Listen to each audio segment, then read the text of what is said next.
من الشيطان الرجيم بسم الله الرحمن الرحيم إن الحمد لله نحمده ونستعينه ونستغفره ونؤمن به ونتوكل عليه ونعوذ بالله من شرور أنفسنا ومن سيئات أعمالنا من يهدي الله فلا مضل له ومن يضلل فلا هادي له وأشهد أن لا إله إلا الله وحده لا شريك له وأشهد أن محمدا عبده ورسوله أما بعد اللهم صل على محمد وعلى آل محمد كما صليت على إبراهيم وعلى آل إبراهيم إنك حميد مجيد اللهم بارك على محمد وعلى آل محمد كما باركت على إبراهيم وعلى آل إبراهيم إنك حميد مجيد رب اشرح لي صدري ويسر لي أمري واحلل عقدة من لساني இறுதி சமுதாயம்ங்கிற அந்த தொடரில் நிறைய பேசிட்டு வந்திருக்கோம். இப்போ அதில் மல்ஹமா சம்மந்தப்பட்ட அந்த ஹதீஸ்கள் ஆயத்து அதோடைய பின்னணி அது எதுக்காக அல்லாஹ் மல்ஹமா நிகழ வைக்கிறான் அப்படிங்கிற சில விஷயங்கள்லாம் சொல்லியிருந்தோம். அதுக்கப்புறம் சொல்லியிருந்தோம் அப்பப்போ கொஞ்சம் அப்டேட் இது பண்ணிகிட்டே இருக்கணும். ஏன்னா அந்த சினாரியோ மாற மாற இது மல்ஹமா அப்டேட் 1ன்னு வச்சிங்களா, இது இனிமேல் இன்ஷால்லா ஏதோ ஒரு பெரிய ஈவெண்ட்ஸ் நடக்கும்போது மல்ஹமா அப்டேட் 2 அப்படின்னு மல்ஹமா தனியாக ஒரு பிளேலிஸ்ட் போட்டுட்டு அது அப்டேட் ஒவ்வொன்றும் நம்ம இது பண்ணிக்கலாம். ஒரு கொஞ்சம் நடக்கிற விஷயங்கள் மட்டும் நம்ம ஆங்கிள் என்ன இஸ்லாமிக் வியூ என்ன அப்படிங்கிற சொல்லிடலாம். ஏன்னா நம்ம மீடியாவில் ஓவர் இன்ஃபர்மேஷன் வருது. இப்போ அது தமிழ் பொக்கிஷமாக இருக்கட்டும், ரவிக்குமார் சோமுவாக இருக்கட்டும், டிபி டிஃபென்ஸ் அது ஓவர் இன்ஃபர்மேஷன் மைண்டை கொலாப்ஸ் பண்ணி விட்டுரும்.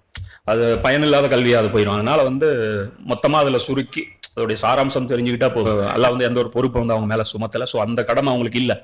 அதனால அவங்க அந்த வேலை செய்கிறாங்க. சரி, ஏதோ அவங்களுக்கு தெரிஞ்ச வேலை அவங்க செய்கிறாங்க. ஆனால் நம்மளுடைய அடிப்படை வேலைங்கிறது ஈமானை கற்றுக் கொடுப்பது. ஸோ அந்த வேலை நம்ம எப்பவுமே டைவர்ட் ஆகிடக்கூடாது. இதில் டைவர்ட் ஆகி தடுமாறி நிறைய பேர் இப்போ அலைஞ்சிட்டு இருக்காங்க. எஸ்கட்டாலஜி மட்டுமே பேசி இம்ரான் ஹுசேனுடைய அந்த ஸ்டூடெண்ட்ஸ் நிறைய பேர் பார்த்தீங்க அப்படின்னா இன்னைக்கு இஸ்லாத்துடைய அடிப்படை விஷயங்கள் தெரியாது. ஆனால் எஸ்கட்டாலஜியோடைய A to Z எல்லாமே தெரியும். வேர்ல்டு பாலிடிக்ஸ் கரைச்சி குடிச்சு வச்சிருக்காங்க. ஆனால் குரான் சொல்லக்கூடிய பாலிடிக்ஸ் தெரியாமல் இருக்காங்க. அது மாதிரி நிறைய பிரச்சனை இருக்கு. இப்போ சமீபத்தில் ஒரு 4-5 நாளாக நினைக்கிறேன், ஒரு 10 நாளாக ஒரு பயங்கர பரபரப்பான செய்தி எல்லா லாங்குவேஜ்லையுமே, இங்கிலீஷு, உருது, ஹிந்தி எல்லாத்துலேயுமே பார்த்தீங்க அப்படின்னா ஒரு ரெட் ஹைஃபர் இந்த 5 மாடுகள் வாங்கிட்டு வந்திருக்காங்க அப்படிங்கிற அந்த விஷயம் சொன்னாங்க. இப்போ இதை பற்றி நான் 5 வருஷம் முன்னாடி ஒரு வீடியோ போட்டிருந்தோம். அதில் ஒரு பூமி பூஜை செஞ்சாங்க அப்படிங்கிற சொன்னோம். இப்போ அதோடைய கண்டினியூஷன் தான் இது. அது அன்னைக்கு பண்ணது ஒரு வேலை, இன்னைக்கு பண்ணுறது இன்னொரு வேலை. அப்போ அதில் இன்னொரு வீடியோ நம்ம போட்டிருப்போம், உண்மையான அல்லக்ஸா எது அப்படிங்கிறது. அந்த 2 வீடியோவும் கொஞ்சம் பார்த்தீங்கன்னா அதில் கொஞ்சம் டீட்டெயில் இருக்கும். இது ஏதோ நம்ம அன்னைக்கே சொல்லிட்டோம் அப்படிங்கிறதுக்காக இல்லை, நான் ரெஃபரன்ஸுக்கு அதை பார்த்துக்குங்க அப்படிங்கிற இதுக்காக நான் சொல்கிறேன். சரிங்களா? இப்போ முக்கியமான இப்போ இந்த பிரச்சனை மறுபடியும் சூடு பிடிச்சதுக்கு காரணம் என்ன? அப்போ இந்த சிகப்பு மாடு பார்த்தீங்கன்னா இதெல்லாம் ஏற்கனவே கான்ஸ்பிரசி நிறைய பேசிட்டு இருந்தாங்க. இது ஒரு 5 நீங்கள் ஒரு பல வருஷமாவே கேட்டிருக்கலாம். நீங்கள் 2022 இந்த விஷயம் இப்போ ஓடிட்டு இருந்துச்சு, 23 ஓடிட்டு இருந்துச்சு, 24 ஓடிட்டு இருந்துச்சு. ஆனால் இப்போ ஏன் இது மறுபடியும் சூடு பிடிச்சது? அது இல்லாமல் எல்லா மீடியாவும் இதை கவர் பண்ணியிருக்காங்க. ஏன் கவர் பண்ணியிருக்காங்க அப்படின்னா, கடந்த அக்டோபர் 7ஆம் தேதி பலஸ்தீனில் ஹமாஸ் என்ன பண்ணுது, இஸ்ரேல் மேலே போர் தொடுக்குது. அவங்க இது பண்ணாங்க. அவங்க என்ன பண்ணாங்க, ஒன்று மிசைல் அட்டாக் பண்ணாங்க, இன்னொன்று பேராகிளைடிங் மூலமாக உள்ளே போய் என்ட்ரி கொடுத்து நிறைய பேரை பணைய கைதிகளை பிடிச்சிட்டு வந்தாங்க. அதே மாதிரி அந்த பார்டர் எல்லாமே பார்த்தீங்கன்னா இந்த வேலையெல்லாம் டெஸ்ட்ராய் பண்ணி இதெல்லாம் அவங்க உள்ளே போனாங்க. அப்போ இதனால் என்ன ஆச்சு அப்படின்னா, உலகத்துடைய ஒட்டுமொத்த கோபமும் ஹமாஸ் மேலே திரும்பியது. ஏன்னா இஸ்ரேல் பாட்டுக்கு சும்மா இருக்கு, இவங்க சும்மா இல்லாமல் இவங்க போயிடுவாங்க. அதில் ஒரு 1000 சில பேர், 1000 பேரோ அல்லது எத்தனையோ பேர் செத்ததா ஒரு நம்பர் சொல்லப்படுது. அதெல்லாம் மீடியாவில் பார்த்துக்குங்க. மொத்தத்தில் விஷயம் என்ன அப்படின்னா, ஒட்டுமொத்த மீடியா கோபமும் ஹமாஸ் மேலே இருந்துச்சு. எல்லா நாடுகளும் கண்டனம் தெரிவிச்சாங்க. இந்த தாக்குதல் தீவிரவாத தாக்குதல் அப்படிங்கிறது தான் எல்லாருமே சொன்னாங்க. அதனால ஹமாஸை யாருமே சப்போர்ட் பண்ண முடியாத ஒரு சூழ்நிலை இருந்தது. அதுக்கப்புறம் அதோடைய பின்னணி நிறைய வெளிவந்தது. எதுக்காக அந்த போர் அவங்க தொடுத்தாங்க அப்படிங்கிற அந்த விஷயத்தை அவங்க நிறைய விளக்கங்கள் சொன்னாங்க. ஃபர்ஸ்ட் அவங்களுடைய பொருளாதாரம், வாழ்வாதாரம் தடை செய்யப்பட்டுச்சு. எல்லா பார்டரும் அரெஸ்ட் பண்ணி அவங்கள சாப்பாட்டுக்கு போறதுக்கு வழி இல்லாம இது ஒன்று பண்ணாங்க. 2வது, எகிப்துடைய அந்த எல்லையில ரஃபாவுடைய அந்த பார்டர் இந்த பக்கம் அந்த சுனாய் அந்த பாலைவன பிரதேசத்துல குடியிருப்புகள் கட்டி இவங்களை ஒட்டுமொத்தமா அப்புறப்படுத்தணும் அப்படிங்கிற ஒரு பிளானிங் 2 வருஷத்துக்கு முன்னாடியிலிருந்தே அங்க கட்டுமான பணி நடந்துட்டு இருந்துச்சு. இந்த ஆபிரகாம் மக்காடு, இந்த அரபு நாடுகள் இவங்க எல்லாருமே சைலண்ட் இதுல சப்போர்ட்டர்ஸ் அப்படிங்கிற அந்த விஷயம் அதுக்கப்புறம் ஒவ்வொரு விஷயமா நம்ம தெளிவு வெளியே வந்தது. கடைசி இந்த மாடு மேட்ரு எப்போ பெருசா ஒரு இஷ்யூ ஆயிடுச்சு அப்படின்னா, ஜனவரி 14ஆம் தேதி 100வது நாள், அந்த போருடைய 100வது நாள் ஹமாஸுடைய இராணுவ தளபதி அபு உபைதா அவர் மீடியால பேசுறாரு. இப்போ அவர் மீடியால பேசும்போது அவர் என்ன சொல்றாரு அப்படின்னா, இது ஏதோ எங்க ஊர் பிரச்சனை நீங்க நினைச்சிட்டு இருக்கிறீங்க, இது உங்க எல்லாருடைய பிரச்சனை, முஸ்லீம்கள் எல்லாருடைய பிரச்சனை, இது உம்மத்துடைய பிரச்சனை, இது அல் அக்ஸாவை காப்பாற்றுவதற்கான பிரச்சனை, அதுக்காகத்தான் நாங்க போர் தொடுத்தோம் அப்படின்னு சொல்லி விளக்கம் சொல்லும்போது அவர் வந்து காமிச்ச ஒரு எவிடன்ஸ் தான் என்ன அப்படின்னா இந்த ரெட் ஹைஃபர் விஷயம். बहुत कम लोगों का ध्यान गया। ओबैदा ने आरोप लगाया कि यहूदी रेड हाइफर्स लेकर आ चुके हैं और वे जल्द से जल्द थर्ड टेंपल बनाने की तैयारी कर रहे हैं। அவர் தான் முதல்ல வந்து அவர் அட்ரஸ் பண்றார். இப்ப சொல்ற ஆள் யாரு, எதுக்காக இந்த போர் தொடுக்கப்பட்டதே அந்த மாடுகள் கொண்டு வந்ததற்காகத்தான் அப்படிங்கிற அந்த விஷயம் வந்து ரொம்ப இம்பார்ட்டன்ட் ஆயிடுச்சு. அதுக்கப்புறம் தான் அந்த மாடுன்னா என்ன, எதுக்கு அந்த மாடு வந்து இவங்க தேடுறாங்க அப்படிங்கிறது. ஏன்னா இதுக்காக அவ்வளவு பெரிய ஸ்டெப் எடுத்திருக்காங்க அவங்க. இந்த மாடு விஷயம் வந்து கான்ஸ்பிரசியா இருந்தது. இது வந்து கிரவுண்ட் பாலிடிக்ஸ், அது ரியல் பாலிடிக்ஸ் அப்ப மாறின போய் அப்ப வந்துட்டு இவங்க செய்ய ஆரம்பிச்சாங்க. சரிங்களா? இப்ப இது வந்து இதனாலதான் இது ஒரு பாப்புலர் ஆயிருச்சு. இப்ப இந்த 3ஆம் கோயில் வந்து கட்டுவாங்களா இல்லையா, அதுன்னா அதுக்கான முன்னெடுப்புகள் தான் இது. அதுல வந்து இஸ்ரேல் வந்து பல விஷயங்கள் வந்து அவங்க பண்ணிட்டே இருந்தாங்க. ஒரு அகழ்வாராய்ச்சி அப்படிங்கிற அந்த பெயர்ல வந்து பாத்தீங்கன்னா அதோடைய அந்த அஸ்திவாரம் இருக்குல்ல, அது எல்லாமே வந்து பலவீனப்படுத்தக்கூடிய அந்த வேலையும் செஞ்சுட்டு இருந்தாங்க. அகழ்வாராய்ச்சி பண்றோம், நோன்றோம் ஒரு தட்டு தட்டுனா விழுந்துடுற கண்டிஷன்ல தான் இன்னைக்கு வந்து அதோடைய ஃபவுண்டேஷன் இருக்கு அப்படிங்கிற மாதிரி ஒரு இது சொல்றாங்க. அப்போ இந்த விஷயத்துல இஸ்ரேலுக்குள்ளேயே பாத்தீங்கன்னா 2 கருத்து இருக்கு. ஒரு சாரார் வந்து பாத்தீங்க அப்படின்னா இந்த 3ஆம் கோயில் வந்து நாம கட்டக்கூடாது, அது வந்து மசியா வந்து அதாவது மெஸ்ஸாயா வந்ததுக்கு அப்புறம் தான் 3ஆம் கோயில் வந்து கட்டுவாரு, அவரு தான் வந்து கட்டுவாரு. அது வரைக்கும் நாம என்ன பண்ணக்கூடாது, இந்த விஷயத்தை வந்து கையில எடுக்கக்கூடாது. இப்போ இருக்கிற சிச்சுவேஷன்ல நம்ம எடுத்தோம்னா உலக முஸ்லிம்கள், உலக மக்களுடைய அந்த கோபத்தை வந்து நாம சம்பாதிக்க வேண்டி வரும் அப்படிங்கிறது ஒரு குரூப்புடைய ஸ்டாண்டு. இதுதான் அரசாங்கத்துடைய ஸ்டாண்டாவும் இருந்தது. புரியுங்களா? இது வரைக்கும் இருந்த அரசாங்கத்துடைய, இஸ்ரேல் அரசாங்கத்துடைய ஸ்டாண்ட் என்ன, 3ஆம் கோயில் கட்டக்கூடாது அப்படிங்கறத ஸ்டாண்ட். இன்னொரு குரூப் வந்து இருக்கு. இந்த குரூப் வந்து யாரு அப்படின்னு பாத்தீங்கன்னா இந்த மைமோனைட்ஸ் அப்படிங்கிற ஒரு குரூப். இவர் வந்து ஒரு மார்க்க அறிஞர். இவர் வந்து ஒரு சட்ட நூல் இமாம் அபூ ஹனீஃபா மாதிரி, அது மாதிரி வந்து பாத்தீங்கன்னா ஒரு இஜ்மாவுடைய ஒரு ஆள் அவரு. இவர் வந்து இவங்க பாத்தீங்கன்னா வழிபாடெல்லாம் ரொம்ப ஸ்ட்ரிக்டா ஃபாலோ பண்ணுவாங்க. அதுல இவங்களுக்கு பேர் என்ன அப்படின்னு பாத்தீங்கன்னா ultra orthodox juice. Orthodox juice தனி, இவங்க வந்து அல்ட்ரா ஆர்த்தடாக்ஸ் ஜூஸ். இவங்க வந்து ரொம்பவும் என்ன சொல்றது, கடும்போக்கு ஜூஸ் அப்படின்னு வச்சுக்கலாம். இவர்கள் வந்து பாத்தீங்கன்னா டெய்லி வந்து 3 நேரம் வந்து தொழுவாங்க. அவங்க வந்து அல்லாஹ் வந்து வழிபடுவாங்க. வழிபடுறதுல அவங்களுடைய அந்த பிரார்த்தனையிலே முக்கியமா என்ன இருக்கும் அப்படின்னு பாத்தீங்கன்னா இந்த 3ஆம் கோயில் கட்ட எங்களுக்கு சக்தியை இது ஒரு நாளைக்கு 3 தடவை இவங்க வந்து துவா செய்வாங்க. அந்த அடிப்படையில இவங்களுக்கு வந்து இவங்களுடைய அக்கீதா என்ன அப்படின்னா, இந்த எப்படி நம்ம இந்த இக்காமத்தீன் வந்து முஸ்லிம்கள் உம்மத் மேல அடிப்படை கடமைன்னு சொல்றோமோ அது மாதிரி அவங்க என்ன சொல்றாங்கன்னா 3ஆம் கோயில் கட்டுவது உம்மத் மேல கடமை, அது வந்து கண்டிப்பா செய்யணும், அது செஞ்சா தான் மசியா வருவாரு அப்படிங்கிறது இவர்களுடைய அந்த நம்பிக்கை. அப்போ இவங்களுடைய அந்த பார்வையில பொறுத்த வரைக்கும் இது வந்து மார்க்க கடமை, எது 3ஆம் கோயில் கட்டுவது. அப்ப இந்த பேட்டில் வந்து இவங்க பல வருஷமா நடந்துட்டே இருக்கு. கட்டுறதா வேண்டாமா அப்படின்னு 48ல நாடு கையில வந்துருச்சு. 67ல வந்து வெஸ்ட் பேங்க் வந்து இவங்க நிர்வாகத்துல வந்துருச்சு. வெஸ்ட் பேங்க்ல வந்து இப்ப நின்றுட்டு இருக்கிற இந்த செக்யூரிட்டி போர்சஸ் எல்லாம் யாருது, இஸ்ரேலுடைய போர்சஸ் தான் நிக்குது. ஆனாலும் இவங்க உள்ள போறதுக்கு பயங்கரமான எதிர்ப்பு வரும். அதனால போன வருஷத்துல பாத்தீங்க அப்படின்னா ஒரு 3 தடவை வந்து அமைச்சர்கள் வந்து உள்ள போய் பார்த்துட்டு வராங்க. யாரு, நேத்தனேஹு கவர்மெண்டுடைய அந்த அமைச்சர். ஒருத்தர் வந்து இட்டாமர் பென் குவீர் அப்படிங்கிறவர், இன்னொருத்தர் வந்து பெசலல் ஸ்மோட்ரிச் அப்படிங்கிறவர். இவங்க 2 பேரும் யாருன்னா அல்ட்ரா ஆர்த்தடாக்ஸ் யூதர்கள். அப்ப இவங்க வந்து பாத்தீங்கன்னா இப்போ வந்து வந்ததுக்கு அப்புறம் அந்த வேலை வந்து அதிக ஸ்பீடு வந்து பண்ணியிருக்காங்க. இந்த ஐபிசியில வந்து நான் போன தடவை ஒரு தகவல் சொன்னேன் இல்லையா, அதுல வந்து பாத்தீங்கன்னா ஒரு இலங்கைக்காரர் அவர் வந்து அந்த விருந்துக்கு போய் கலந்துக்கிறாரு. அங்க சப்பாத்துடைய ஒரு விருந்துல போய் கலந்துக்கும் போது ஒரு யூத அந்த அவர் ஒரு பிக் ஷாட் அவர்கிட்ட பேசும்போது அவர் வந்து சொல்றாரு, இந்த மாதிரி வந்து நான் அந்த கேள்வியை எழுப்பியிருந்தேன். சிறிது நேரம் யோசித்த அவர் நிதானமாக வழங்கிய பதில் இப்படி அமைந்திருந்தது. இஸ்ரேலியர்களை பொறுத்தவரையில் அவர்களுக்கு 3 முக்கியமான இலக்குகள் 2000 வருடங்களாகவே இருந்து வருகின்றன. முதலாவது இலக்கு நமது வாக்குத்தத்த தேசத்திற்கு திரும்பி வருவது. ஒரு யூத தேசம் உருவானதன் மூலம் அந்த முதலாவது இலக்கு பூர்த்தியாகிவிட்டது. இஸ்ரேலியர்களின் 3ஆவதும் இறுதியுமான இலக்குத்தான் ஜெருசலேம் தேவாலயத்தை கட்டுவது. யூதர்களின் முதலாவதும் 3ஆவதும் இலக்குகளுக்கு இடைநடுவே 2வது இலக்கு என்று ஒன்று இருக்கின்றது. அது அமலேக்கியர்களை இஸ்ரேலை விட்டு வெளியேற்றுவது. உங்களுடைய ஸ்டாண்ட் என்ன 3ஆம் கோயிலை பத்தி அப்படிங்கும்போது என்ன சொல்றாங்கன்னா 3 டார்கெட் நமக்கு இருக்கு அப்படிங்கிற. ஒண்ணு வந்து தனி நாடு, இன்னொன்னு வந்து 3ஆம் கோயில் கட்டுவது, இன்னொன்று வந்து இந்த முஸ்லிம்களை வந்து இங்க இருந்த அமலிக்கர்களை வெளியேற்றுவது அப்படின்னு. அமலிக்கர்கள் வந்து அதாவது மூசா அலைஹிஸ்ஸலாம் காலத்துல அவங்க அல்லாஹ் சொல்லியிருப்போம் அந்த அந்த ஜப்பாரின்களை வந்து வெளியே துரத்துங்கன்ட்டு. அப்ப அந்த கட்டளை வந்து இப்போ நிறைவேற்றுறோம் அப்படிங்கிற அந்த அடிப்படையில் இந்த 3 டார்கெட் அப்படின்றாங்க. இப்போ இந்த 2 டார்கெட் நீங்க எப்படி அச்சீவ் பண்ணுவீங்க அப்படின்னு சொல்லி இவர் கேட்கிறாரு, அந்த இலங்கை சேர்ந்தவர் கேட்கிறாரு. கேட்டதுக்கு அந்த யூதர் என்ன சொல்லிக்கிறாரு, அவங்கள வெளியேற்றுறதுக்கு அவங்களே நமக்கு வாய்ப்பு கொடுப்பாங்க.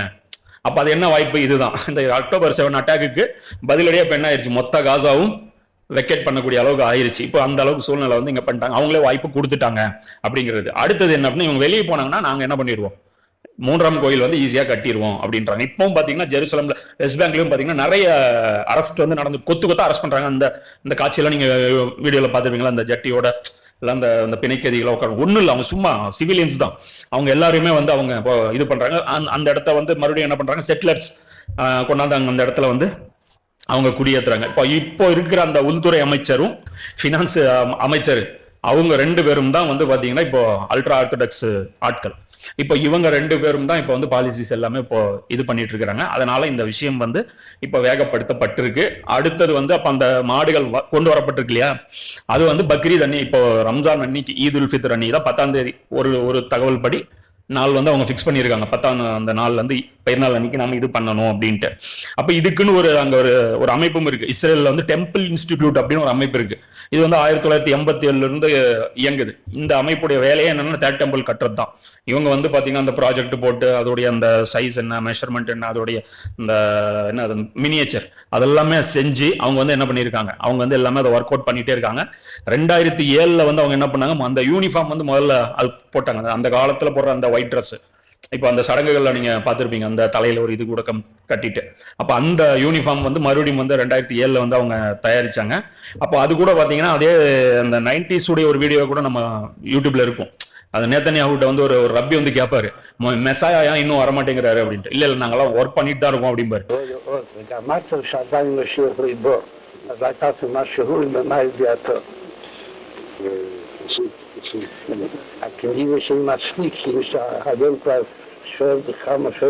ஒரு போதுமான அளவுக்கு பத்தல அப்படிம்பாரு. இல்ல நாங்க நிறைய பண்ணிட்டு தான் இருக்கோம்.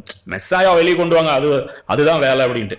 இதுல என்னன்னா இன்ஜினியர் முகமது அலி மிர்சா இருக்கார்ல, அவர் சொல்றாரு, அவர் என்ன சொல்றாருன்னா, தஜ்ஜால்லாம் வந்து நம்ம சௌரியத்துக்கு கூட்டு வர முடியாது, அவனா வந்தா தான் ஆச்சு. இப்ப நம்ம கணக்குக்கு இன்னும் பல 100 வருடங்களுக்கு அது சாத்தியம் மாதிரி தெரியலங்கிற அது சொல்றாங்க.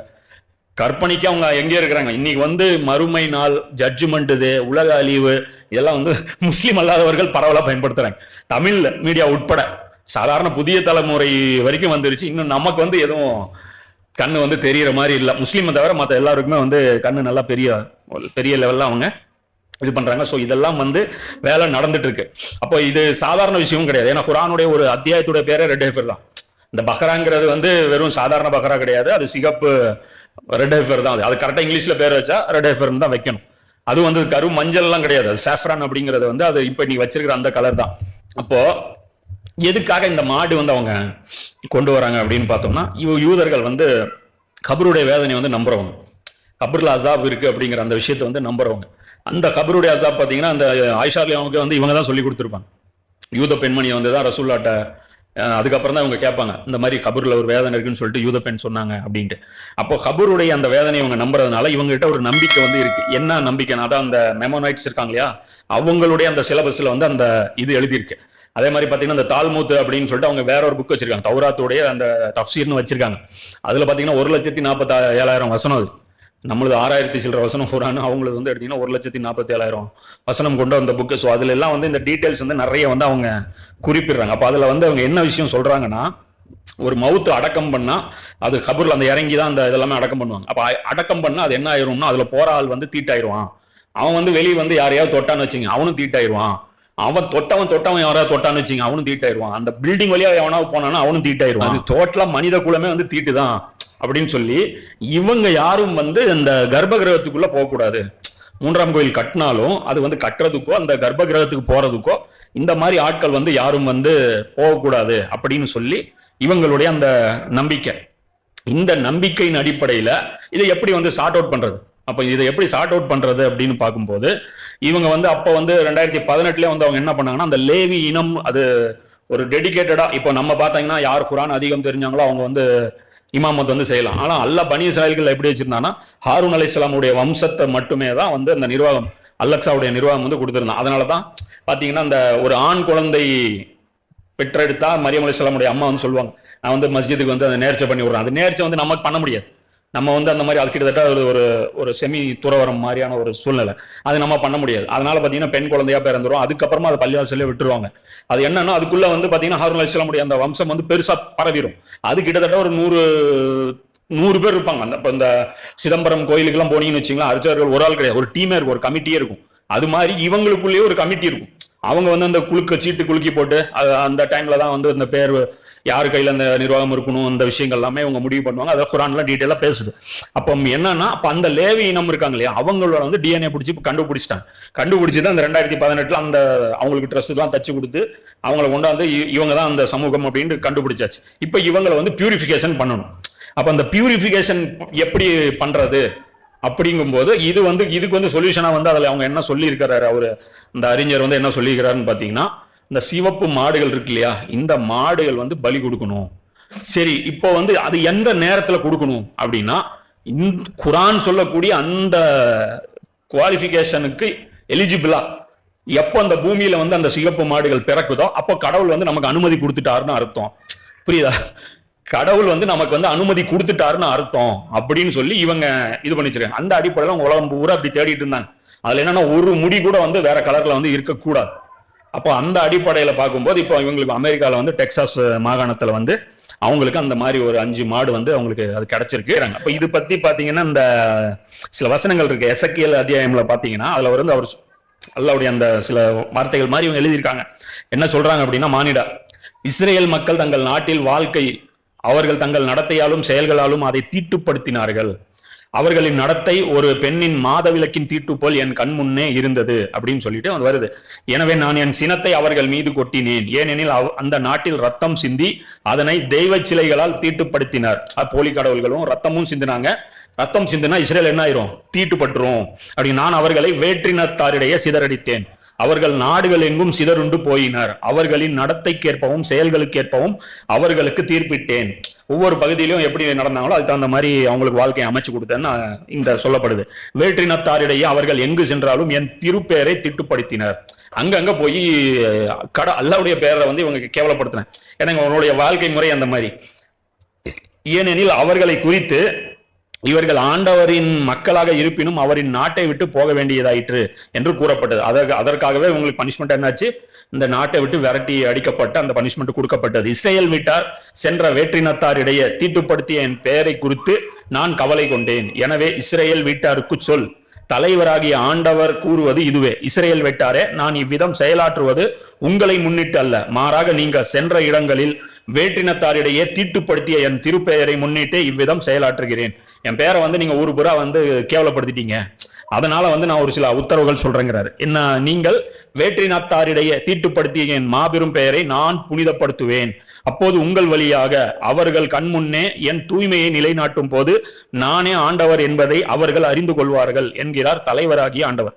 கிட்டத்தட்ட அல்லாஹ் இக்பால் சொல்ற மாதிரி பாருங்க. அதாவது இந்த உம்மத் வழியா தான் கடவுளுக்கு வந்து அல்லான்னு ஒருத்தர் வந்து கன்வின்ஸ் பண்ண முடியும். அந்த செயல்கள் மூலமா தான் நாம வந்து கடவுளுக்கு வந்து நல்ல பேர் வாங்கி தர முடியும். இன்னைக்கு முஸ்லிம்களுடைய சேட்டைகள் எப்படி இருக்கு, இன்னைக்கு அதே குருட்டு ஆன்மீகம் நாமளும் எடுத்தோம். இப்ப இன்னைக்கு நம்மளையும் இதே மாதிரி சிதறடிக்கப்படுறாங்க. இப்ப நாம் அவ்வளவு பெரிய வால்யூம்ல கொல்லப்பட்டு கூட உலகத்துல எந்த ஒரு ரியாக்ஷனும் இன்னைக்கு இல்லாம இருக்கு.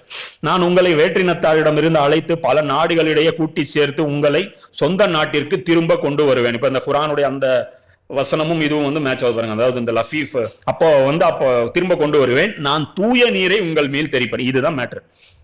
நீங்கள் உங்கள் எல்லா அழுக்கில் இருந்தும் தூய்மை அடைவீர்கள், உங்கள் எல்லா சிலை வழிபாட்டு தீட்டையும் நான் அகற்றி விடுவேன்.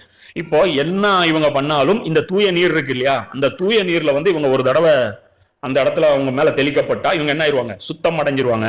இந்த தூய நீர் என்ன அப்படின்னா, இதுதான் அந்த சிகப்பு மாடுகளை வந்து பலி கொடுத்து அதோடைய இறைச்சி எல்லாத்தையுமே எடுத்து எரிச்சு அதை சாம்பலாக்கி அதை வந்து தண்ணியில கலந்து அதுல வந்து இந்த புனித அந்த பாதிரியார்கள் இருக்காங்களே அவங்கள வந்து தெளிச்சு விடுறது. இந்த தெளிச்சு விடுறது அப்புறம் வந்து அலெக்சா அந்த காம்பவுண்ட்ல வந்து இது இத்தனை நாள் தொழில் நடக்குது இல்லையா, அதெல்லாம் ஷிர்க் இவங்களுடைய பார்வையில, அது வேறு தெய்வத்துடைய வழிபாடு நடக்குது. அப்ப அதெல்லாம் வந்து அப்புறப்படுத்திட்டு அந்த இடத்துல வந்து தூய்மை பண்ணுவாங்க. தூய்மை பண்ணிட்டு அப்புறம் புதுசா ஒரு ஆலயம் வந்து இவங்க கட்ட போறாங்க.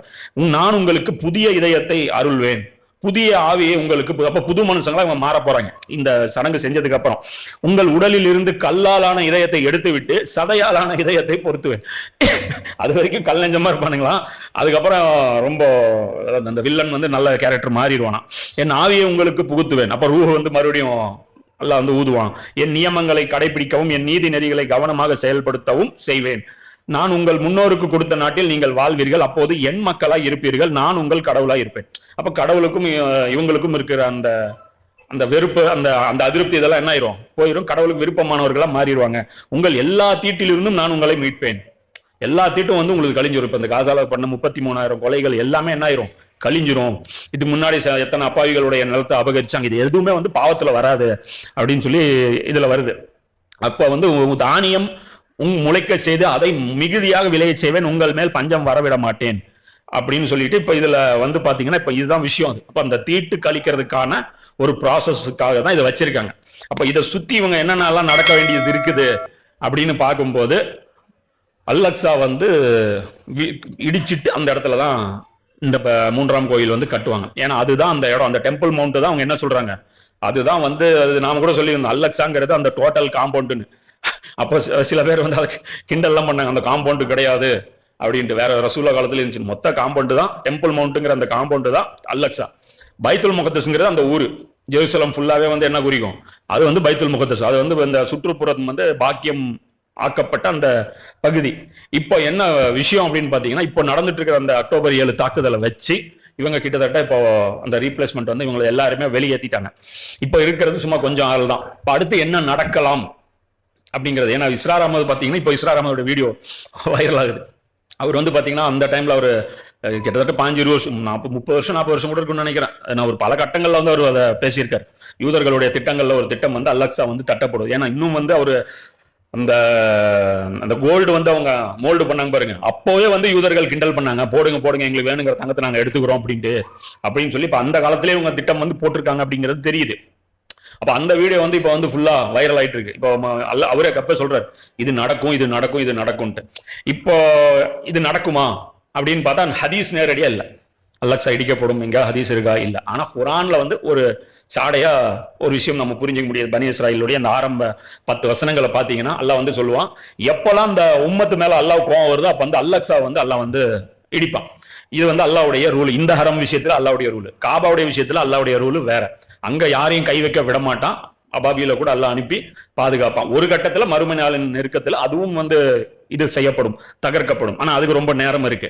அப்ப இந்த விஷயத்துல பொறுத்த வரைக்கும் அல்லாஹ் வந்து இன்னைக்கு வந்து யார் வந்து அல்லாஹ்வுடைய ரெகக்னைஸ்டு உம்மத் அப்படின்னா நாங்க தான், முஸ்லீம் தான். இப்ப நம்மளை கேவலப்படுத்தணும்னா இன்னைக்கு என்ன பண்ணணும்னா அல்-அக்ஸா அடிக்கணும். இப்ப நம்மளை அசிங்கப்படுத்தி நம்மளை, ஏன்னா சுத்தி அத்தனை அரபு நாடுகள் புரியுதா, முஸ்லிம்களுடைய ஒட்டுமொத்த மெஜாரிட்டி ரீசன்ல அங்க இருந்துட்டு நம்மளால வந்து அல்-அக்ஸாவை வந்து காப்பாற்ற முடியல அல்லது அதற்கு யாரும் குரல் கொடுக்கல அப்படின்னா இதை விட ஒரு அசிங்கம் வேற ஏதாவது இருக்கா? வேற இன்னும் கீழே போறதுக்கு ஏதாவது ஒண்ணு இருக்கா? இல்ல. இவங்க நினைச்சிட்டு இருக்கிறது என்ன, யூதர்களுக்கும் நிறைய முஸ்லிம்கள் வந்து ஆய்வு பண்றாங்க, அது வந்து அவங்களுடைய ஆய்வுகள் வந்து தவறா இருக்கு. அவங்க என்ன சொல்றாங்கன்னா அந்த ஹதீஸ் எடுத்துக்கிறாங்க. எது ஈசா நபி வந்ததுக்கு அப்புறம் யூதர்களுக்கும் முஸ்லிம்களுக்கும் சண்டை நடக்கும், யூதனை வந்து ஒவ்வொரு யூதனையும் வந்து அந்த கல்லும் வந்து மரமும் காட்டி கொடுக்குன்ட்டு அந்த ஹதீஸ் இப்பவே ஃபிட் பண்ணிட்டு இந்த போர்ல வந்து நமக்கு வெற்றி கிடைக்கும்னு நினைச்சிட்டு இருக்காங்க. கண்டிப்பா இது கிடைக்காது, வெற்றி இதுல கிடைக்காது. இப்போ வரைக்குமே பாத்தீங்கன்னா இறங்கு முகமா தான் முஸ்லிம்கள் போயிட்டு இருக்காங்க. ஆனா பாத்தீங்கன்னா அது தமிழ் பொக்கிஷம் வந்து இந்த விஷயத்தை வந்து அவர் வந்து ஆஸ் இட் இஸ் என்ன இருக்கோ அதை ரெப்ரசென்ட் பண்றாரு. ஆனா சில முஸ்லிம் யூடியூபர்கள் என்ன பண்றாங்கன்னா, இன்னைக்கு வந்து ஹமாஸ் வந்து அதை பண்ணிச்சு, இன்னைக்கு நாங்க அத்தனை பேரை தூக்கிட்டோம், இன்னைக்கு வந்து அத்தனை டாங்கிகளை எடுத்துட்டோம், இப்ப கூட என்னன்னா தோல்வி பட்டு இப்ப அவங்க படைகள் வாபஸ் வாங்கப்பட்டுச்சு அப்படின்னு நினைக்கிறேன். ஏன்னா அவங்க படைகள் வந்து இப்ப ஈரானுக்கு யூஸ் பண்றதுக்காக அவங்க ஷிஃப்ட் பண்றாங்க. என்னத்துக்கு அவங்க படைகள் வந்து இங்க காசால ஆள் இல்லாத இடத்துல எதுக்கு படையை நிறுத்து போறான், புரியுங்களா? அப்ப அவங்க வந்து இப்ப ஈரானோட வந்து ஈரானுடைய பல இடங்கள் இருக்கு, அவங்க பேசஸ் இருக்கக்கூடிய இடம். ரொம்ப முக்கியமான இடம் எதுன்னா கோலான் ஹைட்ஸ். அது வந்து மேடான பகுதி. நான் சொன்ன அந்த மேடான பகுதி வந்து ரொம்ப ஸ்ட்ராட்டஜிக்கலா வந்து அது ரொம்ப ஒரு ஸ்ட்ராங்கான ஒரு பொசிஷன். அந்த இடத்துல வந்து இன்னைக்கு ஈரானுடைய பேஸ் இருக்கு. அப்போ அவங்க இது எல்லாமே கணக்குல வச்சுதான் இப்ப ஈரானோட சண்டை போடுறதுக்காக தான் அவங்க என்ன பண்ணிருக்காங்க, இப்போ இதை எடுக்கிறாங்க. இவங்க என்ன பிளான் பண்ணி வச்சிருக்காங்கன்னு எனக்கு தெரியாது. முதல்ல வந்து ஈரானை முடிச்சுட்டு அதுக்கப்புறம் அல்-அக்ஸாவை எடுக்கிறாங்களா இல்ல அல்-அக்ஸாவை அடிச்சுட்டு ஈரானை முடிக்கிறாங்களான்னு தெரியாது, புரியுதுங்களா? அதுக்கு வந்து இவங்களுடைய அந்த பிளான் வந்து எப்படி கொண்டு போவாங்கன்னு தெரியாது. ஆனா ஒரு கன்க்ளூஷனுக்கு பாத்தீங்கன்னா இதுதான், அதாவது நாம உம்மத்தா கடமை தவறுனதுனால அல்லாஹ் நமக்கு ஒரு பனிஷ்மெண்ட் தரணும். அதற்காக அல்லாஹ் என்ன பண்ணுவான், அல்-அக்ஸாவை இடிக்க வச்சிருவான். அடுத்தது என்ன அப்படின்னா, அங்க இருக்கக்கூடிய பாலஸ்தீன் மக்கள் அநியாயக்காரர்களா இல்ல, அவங்க வந்து உம்மத்துடைய அந்த கான்ட்ரிபியூஷன் வந்து அவங்க அளவுல கொடுத்துட்டாங்க. அது அவங்களாச்சு, அல்லாஹ்வாச்சு, அவங்களுடைய விவகாரம். அல்லாஹ் சொல்றாங்க, சில பேரை வந்து ஷஹாதத் அல்லாஹ் கொடுக்கணும்னு விரும்பிட்டான் அப்படின்னு வச்சுங்க, அவங்கள வந்து அல்லாஹ் வந்து மரணிக்க செஞ்சிருவோம். இங்க மரணி செத்தவன் எல்லாம் லூசர் கிடையாது, இங்க ஜெயிச்சவன் வந்து வாழ்றவன் எல்லாம் வின்னர் கிடையாது.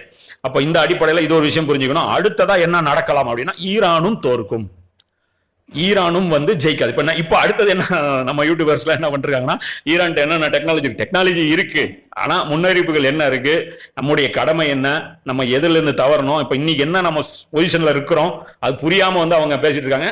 இதெல்லாம் நடக்குங்கிறது நம்முடைய ப்ரெடிக்ஷனா இருக்கு. இப்ப இதுல வந்து பாத்தீங்கன்னா, இது வந்து இந்தியாவிலையும் வந்து இந்த விஷயம் வந்து பேசப்பட்டிருக்கு. இப்போ சமீபத்துல ஒரு இன்டர்வியூ, இது ஒன்று, ஒரு ஸ்பீச் ஒன்று வந்து யூடியூப்ல வந்துட்டு மார்ச் 18 2024 வந்து யூடியூப்ல வந்து போஸ்ட் பண்ணப்பட்டுச்சு. நம்முடைய ராணுவ இது தளபதி இருக்கிறார் இல்லையா, விபி சிங், அந்த என்னது பிபின் ராவத், அவர் மரணிச்சார் இல்லையா, 3வது வருஷம் அவருடைய அந்த நினைவு தினம் வந்து அனுஷ்டிக்கப்பட்டது. அதுல வந்து நம்முடைய நாட்டுடைய ராணுவ பாதுகாப்பு ஆலோசகர், நேஷனல் செக்யூரிட்டி அட்வைசர், இது ரொம்ப பெரிய போஸ்ட், இது ராணுவ அமைச்சருக்கும் மேல கிட்டத்தட்ட அந்த போஸ்டிங். இப்ப இந்த இவர் வந்து பாத்தீங்கன்னா, அந்த ஒரு வீக்கு முன்னாடி, ஏப்ரல் அந்த மார்ச் 18க்கு ஒரு வீக் முன்னாடி வந்து இஸ்ரேல் வந்து ஒரு ட்ரிப் போறார். அப்போ வந்து நேத்தன்யாவு வந்து நான் மீட் பண்ணதுல நேத்தன்யாவு வந்து ஒரு விஷயம் சொன்னாரு, ஒரு சர்ப்ரைஸ்க்கு ரெடியா இருங்கன்ட்டாரு. Last week I was in Israel. I told him, is there any lesson for us to take? That was a very interesting comment that their NSA made. He said you should be prepared for a surprise. He said you should be prepared for a surprise. He said you should be prepared for a surprise. Surprise ஒன்று இருக்கு, ரெடியா இருங்கன்னு சொல்லிட்டாரு. அதனால வந்து அவருக்கு யாருக்கு உரையாற்றுறாருன்னா, இந்திய ராணுவ மக்கள், அதாவது ராணுவ வீரர்களுக்கு மத்தியில வந்து அவர் உரையாற்றுறாரு. அவர் சொல்லும் போது கிட்டத்தட்ட 5.5 மணி நேரம் லெக்சர் அது. அதுல வந்து அவர் சொல்றாரு, ஒரு ராணுவ வீரனுக்கு வந்து சர்ப்ரைஸ்ங்கிறது இருக்கக்கூடாது, நைட்டு 2 மணிக்கு கால் வந்தா கூட அதிர்ச்சி ஆகக்கூடாது, உடனே நீங்க கிளம்பி வாங்கன்னா வரணும், ஏன்னா உலகம் வந்து அப்படிப்பட்ட ஒரு சூழல்ல இருக்கு. இது நேத்தன்யாவும் இப்படி சொல்லி இருக்கிறாரு அப்படிங்கிற அந்த விஷயத்தையும் வந்து அவர் என்ன சொல்றாரு, அது சொல்றாரு. அப்போ சர்ப்ரைஸ் அப்படின்னா என்ன அப்படின்னா, இப்ப அந்த இவர் பேசுனது வந்து மார்ச் 18, ஒரு சர்ப்ரைஸ், இந்த ஈரான் மேல எடுத்த அந்த தாக்குதல் கூட சர்ப்ரைஸ் தான். ஏன்னா இது யாரும் எதிர்பார்க்காத ஒரு ஈரான் தூதரகத்தின் மேல தாக்குதல். இது வந்து சும்மால இவங்களுக்கு வந்து இவங்க மறக்கண்டு போல சும்மா வந்து ஒரு தாக்குதல் வந்து கிறுக்குத்தனமா பண்றதுக்கெல்லாம், இதை வந்து அவங்க ஒரு தாக்குதல் பண்றாங்க அப்படின்னா ஒரு பிளானோட தான் அவங்க பண்ணியிருப்பாங்க. அப்ப இதுல வந்து அடுத்தது என்ன அப்படின்னு பாத்தீங்கன்னா, இந்த சில ஹதீஸ்கள் வந்து நம்ம சொல்லிடலாம். என்ன அப்படின்னா, இந்த பைத்துல் முகத்தஸுடைய எழுச்சி யஸ்ரிபின் வீழ்ச்சிக்கான நேரமாகும். யஸ்ரிபின் வீழ்ச்சிக்கு பிறகு மல்ஹமா ஏற்படும், மல்ஹமாவிற்கு பின் கான்ஸ்டான்டினோபிளுடைய வெற்றி. அப்ப இந்த சீக்வன்ஸ் பாருங்க, பைத்துல் முகத்தஸுடைய எழுச்சி. அப்ப பைத்துல் முகத்தஸுடைய எழுச்சி அப்படின்னா முஸ்லிம்கள் கையால் எழுச்சி இல்ல, யூதர்களுடைய கையால் எழுச்சி. ஏன்னா பைத்துல் முகத்தஸ் முஸ்லிம்கள் கையால் எழுச்சி பெற்றா மதீனா ஏன் வீழ்ச்சி அடைய போகுது, புரியுதா இல்லையா? அப்போ மதீனாவுக்கு ஆபத்து அப்படிங்கிறப்போ இஸ்லாமிக் சிஸ்டமுக்கு ஆபத்துனா அப்ப யூதர்களுடைய சிஸ்டம் வந்து மேலோங்க போகுது அப்படிங்கிற. இதுக்கப்புறம் மல்லம்மா வரப்போகுது நபி ஸல்லல்லாஹு அலைஹி சொல்றாங்க. அதுக்கப்புறம் மல்லம்மாவுக்கு அப்புறம் கான்ஸ்டான்டினோபிளுடைய வெற்றி, கான்ஸ்டான்டினோபிளின் வெற்றிக்கு பின் தஜ்ஜாலுடைய வெளிப்படுதல் இருக்கும். இது சொல்லிட்டு ரசூலுல்லாஹ் சொல்றாங்க, முஆத் பின் ஜபல் அவங்களுடைய அந்த தொடையில வந்து தட்டி, நீ இங்க நின்று இருப்பது எவ்வளவு உண்மையானதோ இவை அனைத்தும் நடப்பது அந்த அளவுக்கு உண்மையாக நடந்தே தீரும் என்று நபி ஸல்லல்லாஹு அலைஹி அவர்கள் சொன்னாங்க. இது வந்து அபுதாவுதுல 4294வது ஹதீஸ், அஹமதுல வந்து 12847, இஸ்லாம் 368 நம்பர், சரியா? இப்ப இந்த அடிப்படையில பார்க்கும்போது இது சம்பந்தமா வேற வேற ஹதீஸ்களும் வந்து நம்ம பார்க்க முடியுது. முஸ்லிம் படை ஒன்று கான்ஸ்டான்டினோபிளை ஜெயிக்கும் என்று நபி ஸல்லல்லாஹு அலைஹி அவர்கள் கூறினார்கள். பிறகு தஜ்ஜால் வெளிப்படுவான் என்று நபி ஸல்லல்லாஹு அலைஹி அவர்கள் குறிப்பிட்டார். இது முஸ்லிம்ல 7278வது ஹதீஸ். அதே மாதிரி அஹமதுல வந்து ஒரு பலவீனமான ஹதீஸ், அது வந்து பாத்தீங்கன்னா 12417. குஸ்துன்துனியா நிச்சயம் வெற்றி கொள்ளப்படும், அதன் அமீர் சிறந்த அமீராக இருப்பார், அந்த படையும் சிறந்த படையாக இருக்கும் என்று நபி ஸல்லல்லாஹு அலைஹி வஸல்லம் அவர்கள் கூறினார்கள். அப்ப இந்த அமீர் யாரு? இந்த அமீர் வந்து மேபி இமாம் மஹதி அப்படிங்கிறது தான் இம்ரான் ஹுசைன் அவங்க சொல்லக்கூடிய ஒரு இதையும். இது வந்து நாம வந்து கன்சிடர் பண்ணல, கணக்கில் எடுக்கலன்னு நினைக்கலாம். ஜோ பைடன் வந்து இமாம் மஹதி பத்தி பேசுறேன், இடன் இமாம். And I realized how little I knew about the details of Islam. I knew about it, but I didn't know the difference that existed. I didn't know what the hidden imam. I didn't know what the hidden imam. I didn't know what the hidden imam. So I went out and I hired a full professor, a professor of Islamic studies, who came to work with me. He thought he was only staying a year. Every Wednesday he had lunch with me and he said, "How much more do you need to know?" But all kidding aside, I really mean it. I know very well eschatology, Islamic eschatology. அவன் சொல்றான், யாரு? Joe Biden வந்து சொல்றாரு, I know very well, அதுக்குன்னு ஆள் நியமிச்சு வச்சிருக்கிறேன், என்கிட்ட உலமாக்கள் டீம் இருக்கு, அவங்க ஃபுல்லா அதை வந்து எனக்கு வந்து பாலிசி வந்து ரெடி பண்ணி கொடுக்குறாங்க அப்படிங்கிறேன், புரியுதா? அவர் வந்து ரொம்ப மோசமான ஒரு ஹார்ட் கோர் ஜைனிஸ்ட். இவர் யாரு? பைடன் வந்து சாதாரண ஆள் கிடையாது. ஏன்னா அவர் வந்து இன்னொரு இடத்துல சொல்லுவார், நான் வந்து யூதனை விட ரொம்ப ஒரு படி மேல ஜெயனிஸ்ட் அப்படின்னு சொல்லிட்டு அவர் சொல்லிடுவார். சரியா? அப்ப அந்த அடிப்படையில் பார்க்கும்போது இது ஒரு சினாரியோ பொறுத்திங்க. அப்ப கான்ஸ்டான்டினோப்பிளுடைய அந்த வெற்றியும் இந்த மல்ஹமாவிற்கும் மத்தியில் எவ்வளவு டைம் இருக்கும், டைம் ஃப்ரேம் எவ்வளவு இருக்கும் அப்படின்னு எடுக்கும்போது 6 வருஷம் அப்படின்னு இருக்கு. 7வது வருஷம் தஜ்ஜால் வெளிப்படுவான் அப்படின்னு இருக்கு. அப்போ இந்த டைம் எடுத்துக்கங்க. இந்த ஹதீஸ் பார்க்கும்போது இது 4295வது ஹதீஸா அபுதாவுதுல. இதுல வந்து அபுதாவுத் இமாம் என்ன சொல்றாரு, 7 மாசம்னு ஒரு செய்தி இருக்கு, 7 வருடம்னு செய்தி இருக்கு. ஆனா 7 வருடம்ங்கிற அறிவிப்பு தான் பலமானதுங்கிறேன். இப்பவே பாருங்க, உக்ரைன் போர் ஸ்டார்ட் 2 வருஷம் ஆச்சு, டைம் போனதே தெரியல. இப்படிதான் வந்து நடக்கும். அதாவது கடைசி கட்டத்துல தான் நியூக்ளியர் வந்து எரிவாங்களே தவிர முடிஞ்ச வரைக்கும் யாருமே என்ன பண்ண மாட்டாங்க, நியூக்ளியர் வந்து பயன்படுத்தணும்னு ட்ரை பண்ண மாட்டாங்க. முதல்ல வந்து கன்வென்ஷனல் வார் தான் வந்து எல்லாருமே வந்து பிராக்டிஸ் பண்ணுவாங்க. இப்போ எதுக்காக இந்த விஷயம் நம்ம இன்னைக்கு கையில எடுத்தோம், எதுக்காக இது வந்து சீக்கிரம் வந்து நடக்குன்னு எதிர்பார்க்கிறோம் அப்படின்னு பார்த்தா, இந்த அமெரிக்கா வந்து போர் நிறுத்தத்தை பத்தி 2-3 தடவை ஸ்ட்ராங்கா சொல்லிச்சு. இந்த வாரம் போர் நின்றுன்ட்டு பைடன் வந்து அது தெளிவா சொல்லிட்டாரு. அப்படி சொல்லியும் நடக்கல. இது வந்து ரொம்ப பெரிய அசிங்கம். இது வந்து அமெரிக்கா வந்து வல்லரசு பதவியை இழந்து விட்டதற்கான அடையாளம். 2 தடவை வந்து அனௌன்ஸ் பண்ணிட்டாரு, இந்த கம்மிங் மண்டே வந்து நின்றுவோம் அப்படின்னு. ஆனா அதுக்கப்புறமும் தாக்குதல் நடந்துச்சு. இது சொல்லிட்டே இருந்தாரு. இதுக்கு அப்புறம் என்ன நடந்திருக்குன்னா, வேர்ல்டு கிச்சன் சென்டர்னு ஒண்ணு இருக்கு. இவங்க வந்து எல்லா இடத்துலயும் சமைச்சு கொடுக்குறவங்க. எங்கெல்லாம் ஒரு சுனாமி வந்தாலும் சரி, பூகம்பம் வந்தாலும் சரி, இந்தியாவுக்கெல்லாம் கூட வந்து அவங்க சமைச்சு கொடுத்தவங்க தான் அவங்க. அது வேர்ல்டு கிச்சன் சென்டர். எப்படி ஒரு யூஎன் மாதிரி ஒரு ரெட் கிராஸ் இந்த மாதிரியான இந்த உலகளாவிய அமைப்பு இருக்கும். அதுல ஒரு நாடு 2 நாடு இல்ல, உலகத்தில் இருக்கிற எல்லா மெம்பர்ஸும் சேர்ந்து இருப்பாங்க. அதுல வந்து பாத்தீங்கன்னா ஸ்பெயினுடைய குடிமகன், பிரான்ஸுடைய குடிமகன், இவங்க எல்லாருமே சேர்ந்து அதுல இருக்கிறாங்க ஒரு டீமா. இவங்க தான் சமைச்சு கொடுத்துட்டு இருந்தாங்க இத்தனை நாள் சாப்பாடு. இத்தனைக்கு அவங்க போறதுக்கு முன்னாடியும் வர்றதுக்கு முன்னாடியும் சொல்லிட்டு தான் கிளம்புவாங்க. அந்த வண்டி வந்து 3 வண்டி கான்வே போகுது அப்படின்னா, போகும்போது இவங்க வந்து சொல்லிட்டு தான் போவாங்க. ரிட்டர்ன் வரும்போது இவங்க நாங்க வர்றோம் அப்படின்னு சொல்லிட்டு தான் போயிருக்காங்க. இதிலும் வந்து இவர் சொல்றாரு, அதுல மொத்தம் 3 வண்டியில ஒரு வண்டி தான் தாக்குதல் உள்ளானது. அதுல 7 பேர் கொல்லப்பட்டாங்க. அதுல இன்னொருத்தர் அவர் இன்டர்வியூ கொடுக்குறாரு, நாங்க வந்து முதல்ல வந்து ஒரு அட்டாக் நடந்தது, கொஞ்சம் மிஸ் ஆச்சு. அப்பவே நாங்க வந்து ராணுவத்துக்கு வந்து இஸ்ரேல் ராணுவத்துக்கு போன் அடிச்சு இது நாங்க தான் சாப்பாடு எடுத்துட்டு தான் போயிட்டு இருக்கோம், அடிக்காதீங்கன்னு நாங்க சொன்னோம். அதுக்கப்புறமும் வந்து இது மறுபடியும் ஒரு அட்டாக் நடந்துச்சு. அதுக்கப்புறம் 2வது அட்டாக் நடக்கும்போது நாங்க போன் பண்ணி சொல்றோம், என்னங்க நீங்க சாப்பாடு போற வண்டியில அட்டாக் பண்ணிட்டு இருக்கீங்க. அதுக்கப்புறமும் 3வது அட்டாக் நடந்துச்சுங்கிறப்ப இதெல்லாம் வந்து உலகம் வந்து காரி துப்பிருச்சு. நீங்க வந்து இஸ்ரேல வந்து இந்த விஷயத்துல அமெரிக்காவும் வந்து வேற வழி இல்லாம, அதாவது அமெரிக்கா வந்து இஸ்ரேலுக்கு அடிமை. ஆனா இன்னைக்கு என்ன பண்ணிச்சு, அமெரிக்கா வந்து இஸ்ரேலை வந்து கை கழுவி இந்த பிரச்சனைக்கு எங்களுக்கு சம்பந்தம் இல்லை, இதுல நாங்க உடன்பட மாட்டோம்ட்டாங்க. இதுல பாத்தீங்கன்னா 4 ஐரோப்பிய நாடுகளே வந்து கண்டனம் தெரிவிச்சு எந்த அளவுக்கு இது பண்ணிருக்காங்க. ஒரு சில நாடுகள் வந்து பாத்தீங்கன்னா தூதரகத்தை கூட மூடி இருக்காங்க. இந்த நடவடிக்கை செஞ்சதுனால இது மிகப்பெரிய லெவல்ல அது கொந்தளிப்பு வந்து ஆயிடுச்சு. இப்ப அந்த கிச்சன் வந்து இப்ப மூடப்பட்டுருச்சு. அது ஒரு விஷயம். கிச்சன் மூடப்பட்டதுக்கு அப்புறம் நேத்து வந்து பாத்தீங்கன்னா 30 குழந்தைகள் பசினால செத்துருக்காங்க. இந்த கிச்சன் மூலம் அது டெய்லி வந்துட்டு அது டெத் வந்து அப்படியே ரோல் ஏறும் அப்படிங்கிற சொல்றாங்க. இப்ப நீ சாப்பாடு கொடுக்கறதுக்கு யாரும் வந்து முஸ்லிம்கள் முதற்கொண்டு யாருமே வந்து இப்போ உள்ள என்ட்ராவில் வேர்ல்டு கிச்சனும் வந்து அங்க மூடப்பட்டுருச்சு. இந்த பிரச்சனை, இந்த குற்றச்சாட்டு ஈரான் இஸ்ரேல் மேல விழுந்துட்டு இருக்கிற இந்த நேரத்துல ஈரானுடைய அந்த தூதரகத்தின் மீது தாக்குதல். இது என்ன எரியிற நெருப்புல எண்ணெய் ஊத்துற திமிரு இது வந்து இது நடத்தின உடனே அமெரிக்கா பதறி அடிச்சுட்டு ஈரான் மேல வந்து போன் அடிச்சு ஈரான்கிட்ட பேசுது, நாங்க அடிக்கல, இது வந்து நாங்க சொல்லியும் இவங்க செய்யல, இதுக்கும் எங்களுக்கும் சம்பந்தம் இல்லைன்ட்டாங்க. இனி வந்து இப்ப இஸ்ரேல் வந்து என்ன இருக்குதுன்னா, எங்க விவகாரங்களை நாங்க முடிவு பண்ணுவோம். இதுல அமெரிக்க அதிபர் ஒரு அமைச்சர் கூட பாத்தீங்கன்னா ஒரு இன்டர்வியூ கொடுப்பாரு, காமெடியா சிரிப்பாங்க. அவன் என்ன ஸ்போக்ஸ் பர்சன் அவன் பாத்தீங்கன்னா சொல்லுவான், Israel, like other countries in the region, is a sovereign country that makes its own decisions. The United States does not dictate to Israel what it must do, just as we don't dictate to any country what it must do. We present what we believe are the We present what we believe are the good one, Matt. We present but come on, yeah. We present stand-up hour in the briefing room. வந்துட்டு நாங்க வந்து இஸ்ரேலுக்கு வந்து ஒன்னும் Godfather கிடையாது, நாங்க வந்து dictate பண்றது கிடையாது. இஸ்ரேல் வந்து ஒரு சுதந்திர நாடு, அவங்க அந்த நாட்டுடைய முடிவுகள் அது தன்னிச்சையா எடுக்குது அப்படின்னு. அப்போ கீழே இருக்கிற ஒரு இன்டர்வியூர் வந்து கேட்கறாரு, ஆமா நீங்க டிக்டேட்லாம் பண்ண மாட்டீங்க, இன்வேஷன் வேணா பண்ணுவீங்க, அதாவது படையெடுத்து வேணா அட்டாக் பண்ணுவீங்க, டிக்டேட்லாம் நீங்க பண்ண மாட்டீங்க அப்படின்னு சொல்லிட்டு போனா இவனே சிரிச்சிருவான். அப்படி இருந்துட்டு அப்படியே போயிடுவான். அந்த அளவுக்கு வந்து பாத்தீங்க அப்படின்னா இப்போ வந்து இது ஒரு பிரச்சனை இப்போ பெரிய லெவல்ல போயிருச்சு. இதுக்கு ரெஸ்பாண்ட் என்ன அப்படின்னு பாத்தீங்கன்னா, ஜும்மா தான் இவங்களுடைய அந்த கவர்மெண்ட் பாலிசி வந்து அவங்க டிக்ளேர் பண்ற நாள் என்ன, அந்த ஜும்மா வந்து இவங்க வந்து ரெஹபர் வந்து சொல்லிட்டு இருக்காரு. என்ன சொல்லிக்கிறாருன்னா, கடுமையான பதிலடி கொடுக்கப்படும். அந்த பதிலடி எப்படிப்பட்டதா இருக்கும்னா வரலாறு பார்த்திருக்காது அப்படிங்கிற அந்த வார்த்தை வந்து ரேபர் வந்து சொல்றாரு. ரேபருடைய கால் தான் ஃபைனல் காலங்க. அங்க பிரைம் மினிஸ்டரோ ராணுவ தளபதியோ அவங்க எல்லாம் வந்து இது கிடையாது.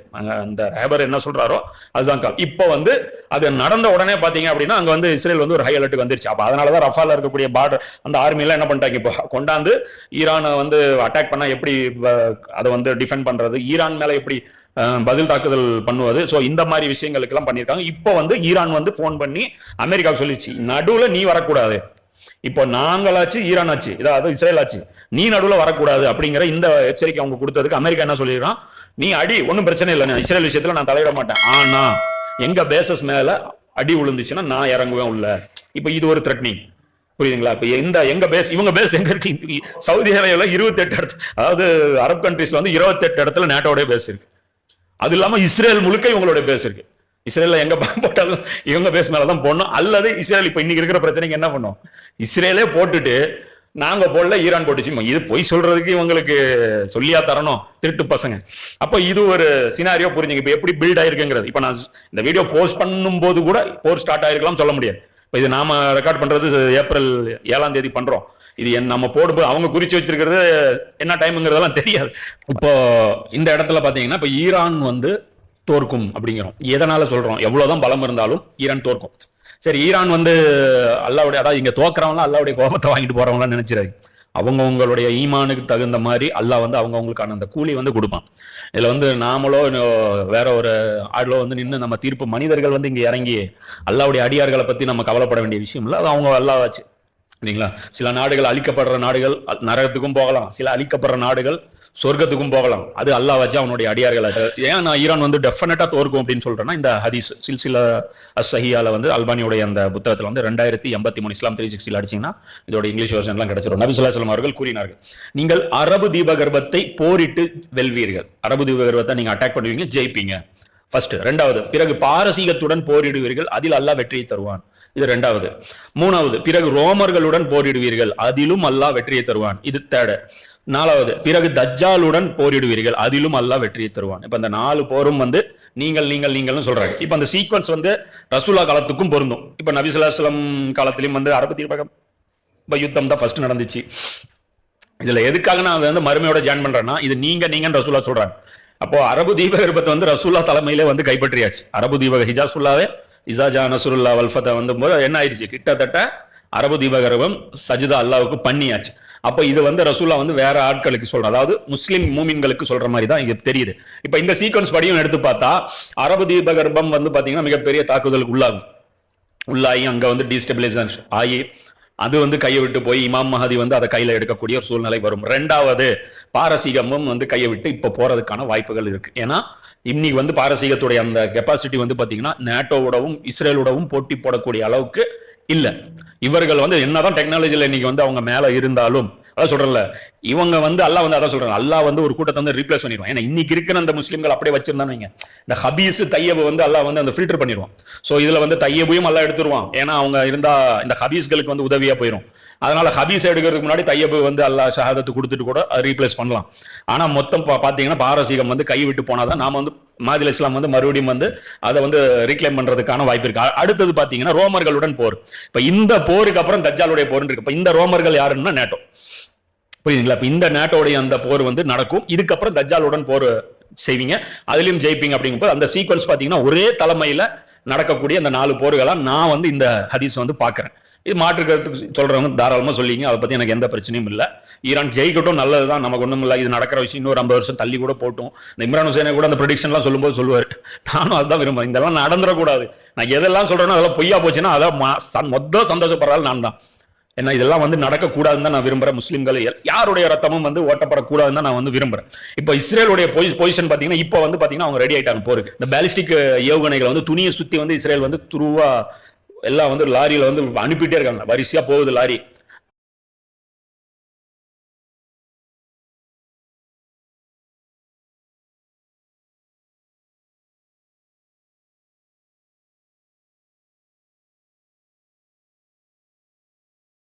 பேலிஸ்டிக் மிசைல் என்ன, நியூக்ளியர். அதே மாதிரி இஸ்ரேல்கிட்ட இருக்கிறது வந்து F-35 வச்சிருக்கான்.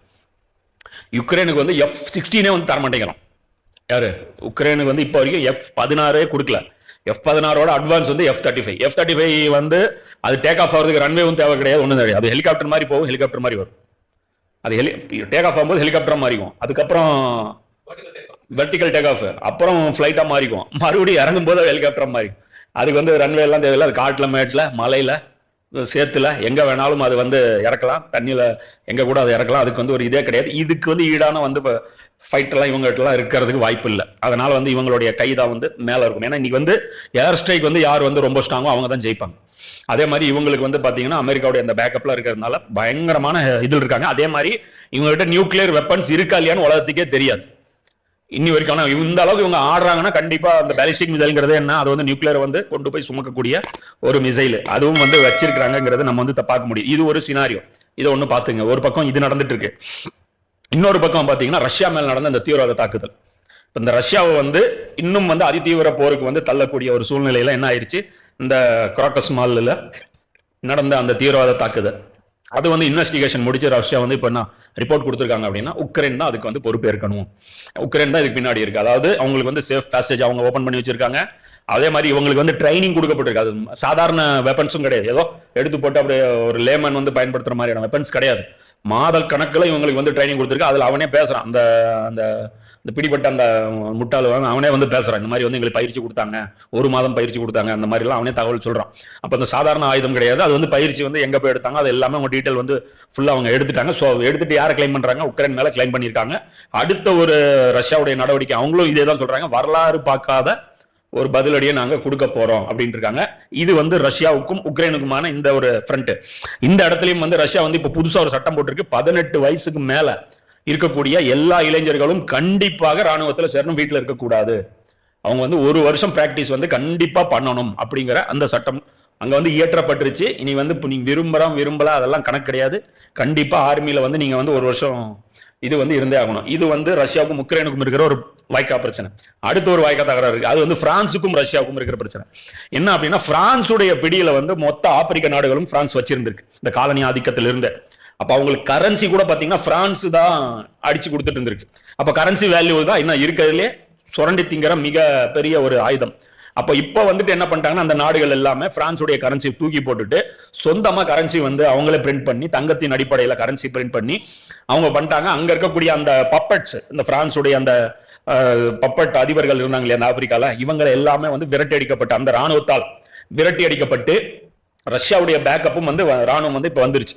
முதல்ல பிரான்சுடைய ராணுவம் இருந்துச்சு அங்க, அது அந்த இடத்துல இப்போ ரீப்ளேஸ்மெண்ட்டுக்கு ரஷ்யாவுடைய ராணுவம் வந்துருச்சு. இதனால ரொம்ப கோபத்துல ரஷ்யா மேல யார் இருக்கான், பிரான்ஸ் வந்து இருக்கு. அப்ப அந்த பிரான்ஸ் இப்ப இவங்களும் உழைச்சுதான் சாப்பிடணுங்கிற அந்த கேவலமான நிலைமைக்கு வந்துட்டாங்க. யாரு, பிரான்ஸ்.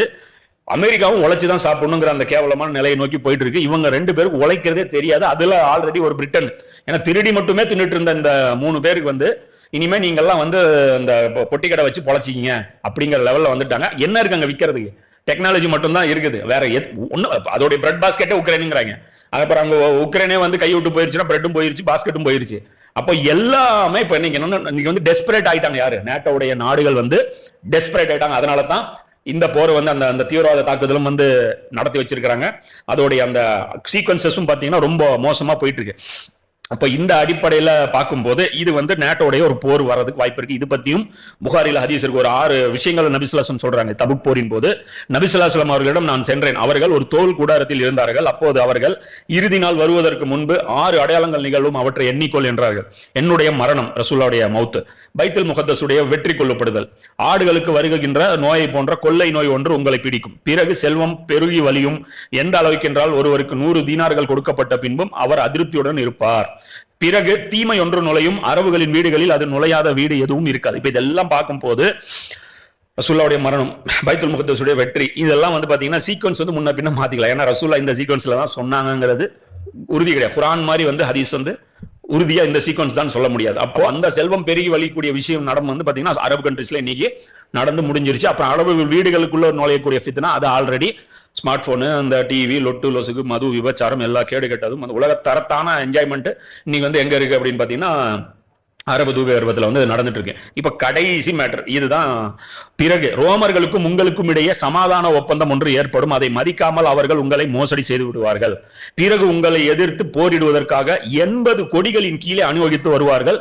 ஒவ்வொரு கொடிக்கும் கீழே 12,000 போர் வீரர்கள் இருப்பாங்க. இந்த 80 கொடியை சுமந்து வருவாங்க. ஒவ்வொரு கொடி கீழேயும் 12,000 பேர் இருப்பாங்கன்னு இருக்கு. இப்ப ஜெர்மன் வந்து பென்டகனுக்கு, ஜெர்மனுடைய ஒரு ஆர்மி ஆபீசர் போய் பென்டகன்ல போய் அங்க வந்து ஒரு இது ஒப்பந்தம் மாதிரி என்ன ஒன்று போட்டிருக்கான். அந்த போட்டுறதுல நான் வந்து இத்தனை வீரர்கள் வந்து இறக்குறேன் இருக்கான். அவன் வந்து 12,000 வீரர்கள் இறக்குறேன்னு சொல்லிட்டான். அமெரிக்கா வந்து இந்த பக்கம் உக்ரைன் பார்டர்ல வந்து இறக்குறதுக்குன்னு ஒரு பேட்ச் இறக்கி இருக்கு.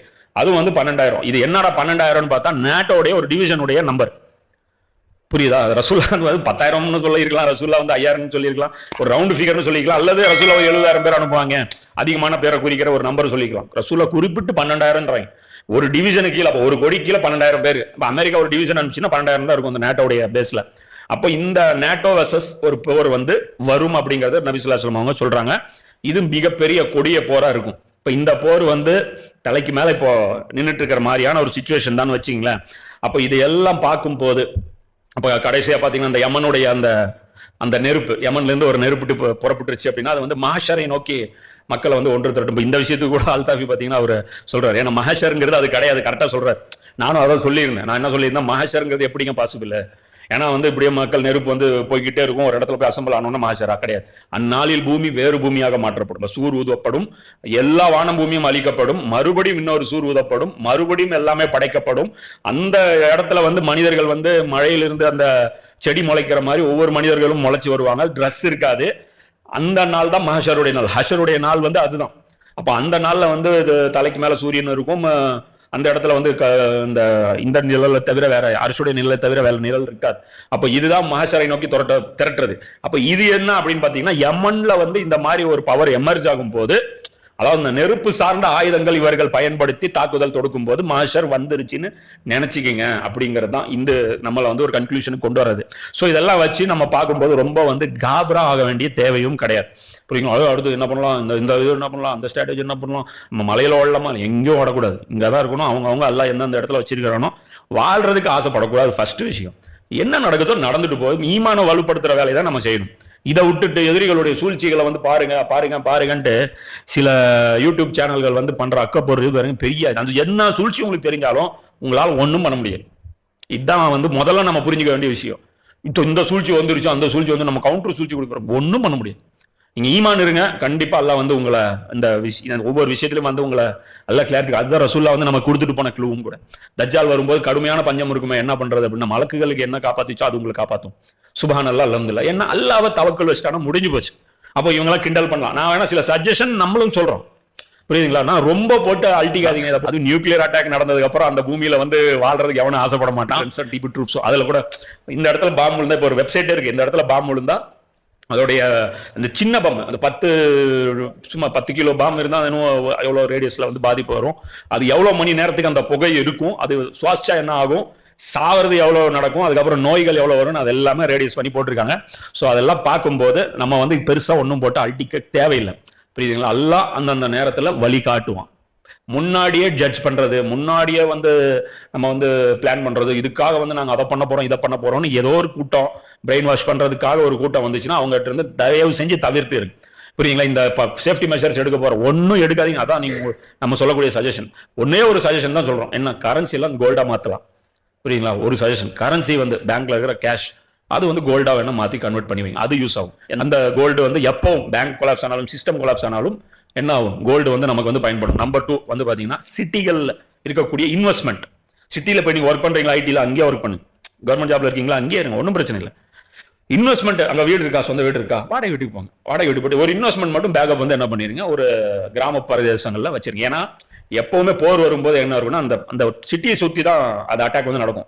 இது நான் வந்து இப்ப இந்த வீடியோ பாக்குற முஸ்லீம்கள் மட்டும் இல்ல, முஸ்லீம் அல்லாத சகோதரர்களுக்கும் சொல்றேன். இதை வந்து நீங்க யார் பாக்குறீங்க யார் பார்க்கலன்னு தெரியாது. நான் என்னுடைய சஜஷன் நான் சொல்றேன், நல்ல மனிதர்கள் யாரா இருக்கட்டும் பாதிக்க வரக்கூடாது. அவங்க இந்துவா இருக்கட்டும் கிறிஸ்டியவரா இருக்கட்டும், நாங்க மட்டும் நல்லா இருக்கணும்லாம் சொல்லலாம். இது ஓப்பனா சொல்றேன், இது வந்து அல்லாஹ்வுடைய செய்திகள்ல இருந்து நமக்கு கிடைக்கக்கூடிய ஒரு செய்தி. ஆனா அல்லாஹ் என்ன சொல்றான், எந்த ஒரு நகரமா இருந்தாலும் நான் வந்து மறுமை நாளுக்கு முன்னாடி ஒரு தடவை அதை வந்து அசாப் கொடுத்து தான் தீருவேன் அப்படிங்கிற. இன்னைக்கு எல்லா நகரங்களுமே வந்து அல்லாஹ்வுடைய அசாபுக்கு எலிஜிபிலிட்டியா என்ன இருக்கு, அது இருக்கு. ஸோ இந்த இடத்துல பார்க்கும்போது நான் சொன்னது 2 விஷயம். ஒன்று, கரன்சி வச்சிருந்தீங்க அப்படின்னா அதை கோல்டா கன்வெர்ட் பண்ணுங்க. அடுத்தது வந்து இன்வெஸ்ட்மெண்ட்ஸ், டவுன்ல வந்து சிட்டில வந்து உங்களுக்கு வந்து லேண்ட் இருக்கு, ஒரு வீடு இருக்கு, அல்லது ஒரு கடை இருக்கு, அது இருக்குன்னா இருக்குதுன்னா வச்சு ஓட்டுங்க. புரியுங்களா? நாளைக்கு கியாமத் வந்துச்சுன்னா இன்னைக்கு கூட போய் நீங்க போய் கடையை திறங்க, வேணாம்லாம் சொல்ல மாட்டோம். ஆனா பேக்கப்புக்கு ஒரு அங்க ஒரு ரெடி பண்ணுங்க. உங்களுக்கு கிராமத்துல யாராவது தெரிஞ்சவங்க இருக்காங்களா, நீங்க மூவ் ஆகாதீங்க, தேவையில்லை. கிராமத்துல யாராவது தெரிஞ்சவங்க இருக்காங்களா, ஒரு ஆள்கிட்ட கொடுத்து, ஒரு குத்தகை கொடுத்து நீங்க இதெல்லாம் பண்ணுவீங்கன்னு சொல்லும் பாருங்க. பல்றதுக்கு 1000 பேர் இன்னைக்கு ஏழைகள் வந்து கிராமத்துல நிறைய பேர் இருக்கிறாங்க. முஸ்லீம் அல்லாத சகோதரர்கள். நம்ம எல்லாரோடவும் இணக்கமா வாழணும். முதல்ல அந்த அந்த ஒரு குறுகிய புத்தியே நம்ம இருக்கக்கூடாது. இவன் வந்து இப்படி, இவன் வந்து இப்படி, இவனுடைய கடல் நம்பிக்கை இப்படி இருக்கு. இன்னைக்கு நல்லவங்க கெட்டவங்க அவ்வளவுதான். மனித உயிருக்கு மதிப்பு தருபவர்கள், தராதவர்கள், இவ்வளவுதான் பிரிக்கணுங்க. அடுத்த கேட்டகரியில நீங்க பிரிக்கவே கூடாது. புரியுங்களா? ஒரு ரத்தத்தை விட புனிதம் வேற எதுவுமே கிடையாது. அதுதான் வந்து நான் ஹரம ரசூல் அதான் என்ன சொல்றேன், இந்த ஹரமை விட மனித ரத்தம் வந்து புனிதமானதுன்ற. இப்ப வந்து அரபுகள் அழிக்கப்படுறதுக்கு தகுதியானவங்க பாத்தீங்கன்னா அல்-அக்ஸா போறது ஒரு மேட்டர் இல்ல. 33,000 ஹரம் ஷரீஃப்கள் தகர்க்கப்பட்டிருக்கு. 33,000 உயிரும் என்ன? அது ஒவ்வொரு முஸ்லீம் ஒவ்வொரு அப்பாவியோடைய உயிரும் என்ன? ஹரம் ஷரீஃப். அது 5 லட்சம் ஹரம்கள் தகர்க்கப்பட்டுருச்சு எங்க? ஈராக்ல. அப்போ இந்த அரபுகள் வந்து வேடிக்கை பார்த்தாங்க. இப்ப இன்னைக்கு இதையும் வேடிக்கை பார்த்தாங்க. இப்ப நெக்ஸ்ட் என்ன நடக்கும்? அல்-அக்ஸா தகர்க்கப்பட்ட உடனே இது வந்து ஈல வந்து பண்ணி விடும். என்ன பண்ணி விடும்? அங்கங்க இருக்கக்கூடிய அந்த அமெரிக்கன் பேஸ் தான் இவங்களை காப்பாத்திட்டு இருக்கு, அந்தந்த மன்னர்களை. அந்த அமெரிக்க பேஸ் வந்து எல்லாரும் கை கட்டினாங்களா போதும், அப்படியே வந்து கொந்தளிப்பா மாறி மிகப்பெரிய லெவல்ல குழப்பங்கள், கிளர்ச்சிகள் நடப்பதற்கான வாய்ப்புகள் இருக்கு. இந்த நேரத்துல வந்து தீவிரவாத குழுக்கள் வந்து அவங்களும் வந்து ஆக்டிவ் ஆகிறதுக்கான வாய்ப்புகள் இருக்கு. இதனால வந்து நமக்கு ரொம்ப நாலேஜ் இருக்கணும், ரொம்ப அறிவு இருக்கணும். சும்மா வந்து ஆளாளுக்கு வந்து பிரெயின் வாஷ் பண்ணுவானுங்க. யாருக்கிட்டையும் போய் மாட்டிக்க கூடாது. நம்ம அதாவது ஒவ்வொருத்தரும் வந்து நீங்க குரானை படிச்சு ஈமான வளர்த்தக்கூடிய அந்த வேலையை மட்டும் ஃபோக்கஸ் பண்ணுங்க. இதை பத்தி இறுதியா ஒரு 2 உபதேசத்தோட இந்த சப்ஜெக்ட் முடிச்சிடலாம். எவர்கள் அல்லாஹ் எங்கள் இறைவன் என்று கூறி பின்னர் அதில் உறுதியாக நிலைத்து நின்றார்களோ நிச்சயமாக அவர்கள் மீது வானவர்கள் இறங்குகிறார்கள். அல்லாஹ் தான் எங்களுக்கு ரப்பு அப்படின்னு சொல்லி அதுல ஸ்ட்ராங்கா இருக்கக்கூடிய நம்ம எல்லா துறைகளிலும் நமக்கு அல்லாஹ் தான் ரப்பு. நான் வந்து என்னுடைய வாழ்க்கையுடைய ஆன்மீகமா இருக்கட்டும், பொருளாதாரமா இருக்கட்டும், குடும்பமா இருக்கட்டும், சமூக வாழ்வா இருக்கட்டும், அரசியல் வாழ்வா இருக்கட்டும், எல்லாமே அல்லாஹ்வை சார்ந்துதான் நான் அமைத்துக் கொள்வேன்னா இந்த மாதிரி ஆட்களுக்கு எந்த பிரச்சனையும் கிடையாதுன்னு அல்லாஹ் சொல்றான். அவர்கள் மீது வானவர்கள் இறங்குகிறார்கள், மேலும் அவர்களிடம் கூறுகின்றார்கள், அஞ்சாதீர்கள், கவலைப்படாதீர்கள். அவங்க வந்து பாத்தீங்கன்னா அந்த டைம்ல நம்ம பதட்டமான சூழ்நிலையில நம்ம மூமினா இருக்கும் பட்சத்துல அல்லாஹ் என்ன பண்ணுவான், நமக்கு பதட்டமே வராத மாதிரி பண்ணி விட்டுருவான். ஏன்னா இவர்கள் வந்து சொல்லும் போது கேட்காது நமக்கு காதுல, ஆனா எப்படி ஃபீல் ஆகும்னா தைரியமா ஃபீல் பண்ணுவோம். எல்லாரும் பயந்து ரொம்ப பயப்பட போல அந்த டைம்ல வந்து ஒரு மூமினா நம்ம இருக்கிற பட்சத்துல தைரியமா ஃபீல் பண்ணுவோம். உங்களுக்கு வாக்களிக்கப்பட்டிருக்கும் சுவனத்தின் நற்செய்தினால் மகிழ்ச்சி அடைங்க. இது வந்து மவுத் அடைஞ்சாலும் நமக்கு வந்து என்ன, அவன் மவுத் அடைஞ்சவனும் நமக்கு என்ன ஆகும், கவலை வரும். ஏன்னா நம்ம செஞ்ச அமல் போதுமா, போதலையே, பத்தலையா, நம்ம செஞ்சது அக்செப்ட் ஆச்சா இல்லையா அப்படிங்கிற அந்த பயம் இருக்கும்போது மலக்குகள் என்ன சொல்ல, பயப்படாதீங்க, நீங்க சேஃபு, உங்களுக்கு சுவனம் இருக்கு, நற்செய்தி, டக்குன்ட்டு வந்துருவாங்க மலக்குகள். அப்ப இதற்கான ஈமான திரட்டுற வழி பாரு. அதுக்கு பதிலா நீங்க பங்கர்ஸ் ரெடி பண்றது, நீங்க வந்து ஸ்ட்ராட்டஜிக்கெல்லாம் வந்து எந்த நாடு வந்து தப்பிக்கும், அந்த நாடு போய் நம்ம போய் உட்காந்துக்கலாம் அப்படின்னு இது பிளான் பண்றதும், முன்கூட்டியே நாங்க வந்து அங்க போக போறோம் இங்க போக போறோங்கிறது எதுவும் உங்களுக்கு கை கொடுக்காது. நீங்க மூமிங்களா இருந்தா நீங்க உங்க வீட்டிலேயே உட்காந்துட்டு இருந்தீங்களாலும் நீங்க வெற்றி அடைந்தவர்கள். நாங்கள் உங்களுக்கு உற்ற துணையாக இருப்போம் இந்த உலக வாழ்விலும் மறுமையிலும். துனியாவிலையும் மலக்குகள் வந்து கொண்டு அல்லாஹ் நம்மளை பாதுகாப்பான், மறுமையிலும் அல்லாஹ் வந்து அவங்களை வந்து நமக்கு துணையாக்குவோம். ஏன்னா மறுமையிலையும் சாதாரண விஷயம் இல்லை. மஹஷர்ல எந்திரிச்சு நின்றுட்டீங்க, தன்னன் தெரியும், ஒன்றும் புரியாது.